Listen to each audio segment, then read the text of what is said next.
नमस्कार सर्वांना, मी स्मिता आपल्या यूट्यूब चॅनलवरती तुमचे खूप खूप स्वागत आहे। या यूट्यूब चॅनलवरती तुमचे पुन्हा एकदा नवीन व्हिडिओमध्ये खूप खूप स्वागत आहे। तर मी बाहेर गेले होते थोडंसं किराणा सामान आणण्यासाठी आणि नंतर मी गुलाबजामुन आणि चिवडा बनवला आहे। तर तो पूर्ण व्हिडिओ मी तुम्हाला शेअर केला आहे।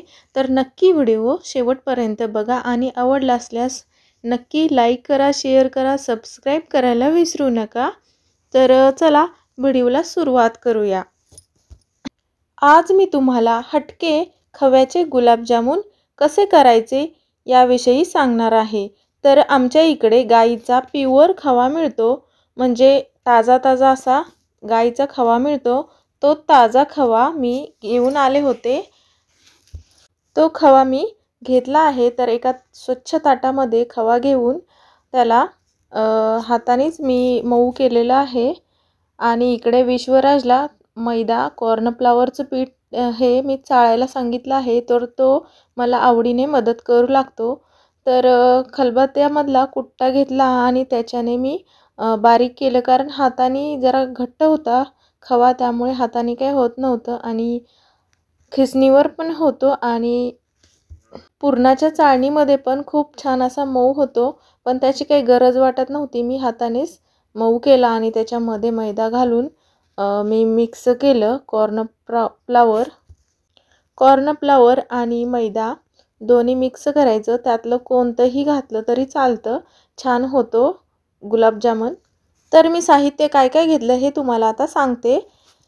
फ्रेश खवा, साखर, वेलदोडे, कॉर्नफ्लॉवर किंवा मैदा घ्यायचा, दोन्हीमधलं एक कोणतंही चालतं, थोडा रोज इसेन्स, चिमूटभर सोडा, खायचा सोडा जो असतो ना तो थोडासा चिमूटभर घ्यायचा, म्हणजे गुलाबजामुन मऊ होतात म्हणून सोडा थोडासा घालायचा किंचित। खवा हाताने मोडून घ्यावा, पुरण यंत्रातून घेतला तरी चालतो।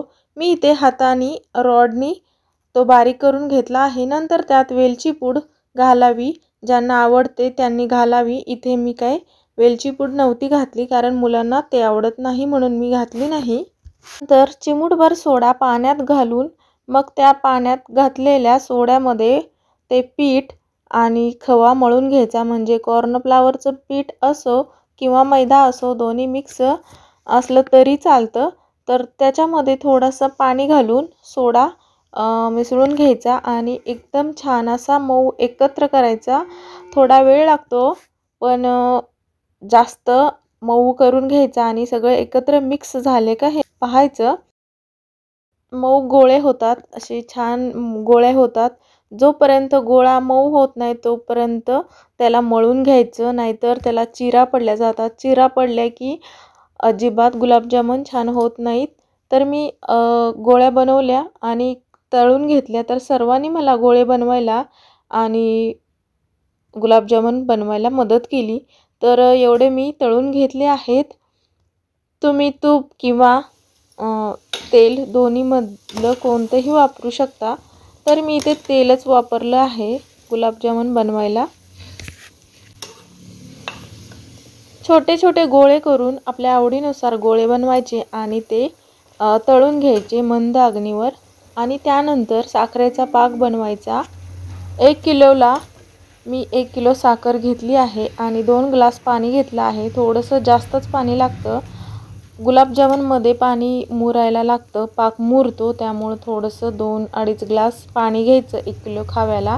आणि मग त्याच्यामध्ये पाक चांगला तार येईपर्यंत छान असं हलवत ढवळत साखर पूर्ण विरघळेपर्यंत त्याच्यामध्ये ढवळत राहायचं। आणि तार आली की मस्त त्याच्यामध्ये गुलाबजामुन गरम आहे तोपर्यंतच त्याच्यामध्ये टाकून घ्यायचं।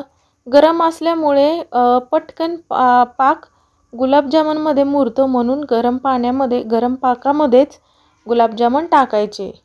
तुम्ही बघू शकता 1 किलोमध्ये खूप भरपूर असे गुलाबजामुन झाले आहेत आणि पटकन पाक त्याच्यामध्ये मुरला आहे। तर सकाळपर्यंत पूर्ण पाक मुरणार आहे आणि मुरतो छान।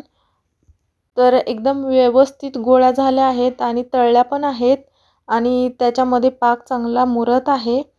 कारण कधी कधी काय होतं की तेलामध्ये तळताना काही वेळेस गोळ्या विरघळल्या जातात त्यासाठी आपण व्यवस्थित मोजून त्यामध्ये मैदा किंवा कॉर्नफ्लॉवरचं पीठ घालायचं, म्हणजे एकदम व्यवस्थित छान अशा गोळ्या बनतात आणि चिरत नाही, फुटत नाही किंवा विरघळत नाही।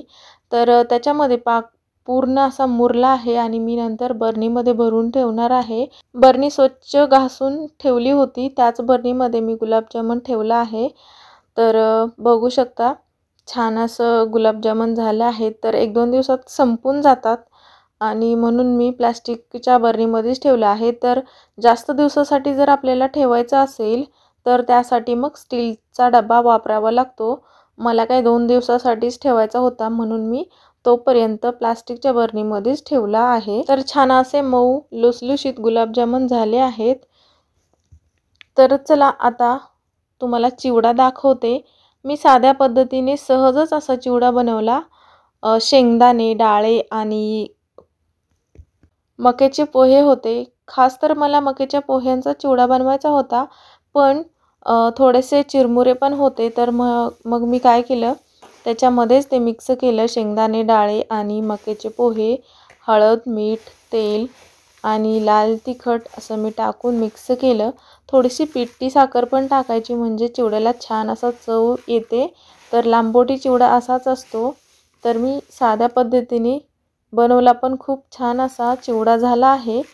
तर आवडल्यास नक्की लाईक करा, शेअर करा, सबस्क्राईब करायला विसरू नका आणि व्हिडिओमध्ये काही चूक झाली असेल तर माफ करा आणि कमेंट करायला मात्र विसरू नका आणि लाईक करायला पण विसरू नका।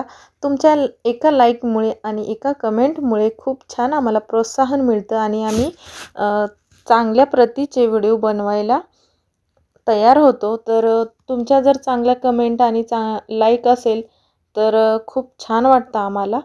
तर नक्की लाईक आणि कमेंट करायला विसरू नका। तर बघू शकता असा चिवडा झाला आहे, एकदम झटपट झालेला आहे। त्याच्यामध्ये मी भरपूर असा काही मसाला घातलेला नाही, तरीही खूप छान असा चवीला चिवडा झालेला आहे। तर भेटूया पुढच्या व्हिडिओमध्ये, तोपर्यंत धन्यवाद।